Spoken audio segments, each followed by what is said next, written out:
یہی وہ حدیث ہے جس سے سب سے زیادہ محمد حنیف کو دھوکا لگا تھا،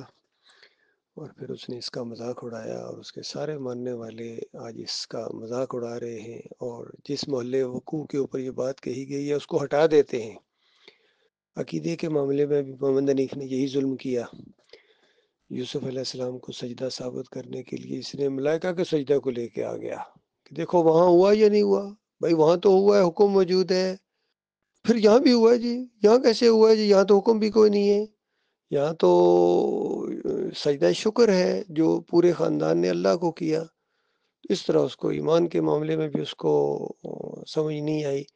اور اپنے دماغ کے مطابق اس نے گمراہ کیا، مومنوں کو مشرک بنا دیا، مجاہدوں کو مجاور بنا دیا۔ اور اس روایت کو جو خالص ان مصوروں کے لیے اور یہ جو لٹکانے والی اور عقیدت کے لیے کی جاتی ہے، اس کو ویڈیو کے اوپر فٹ کر دیا جو آج کے دور کی جدید ٹیکنالوجی ہے، اور بڑے بڑے اس کے وار کے اندر آ گئے، اور انہوں نے اللہ کی اس نعمت کا انکار کر کے حدیثوں کا مذاق اڑایا۔ تو یہ اصل میں سمجھ کی بات ہے، جو فہم قرآن بھی اللہ کی بڑی نعمت ہے، جس کو فہم نہ ہو وہ ایسا پھر یعنی اس کا سر پٹخ پٹخ کے وہ مارتا ہے، اور پھر اپنے آپ کو بھی خراب کرتا ہے، پریشان کرتا ہے، اور دوسروں کو بھی پریشان کرتا ہے، اور اس طریقے سے خیر کو روکنے والا پھر وہ بن جاتا ہے۔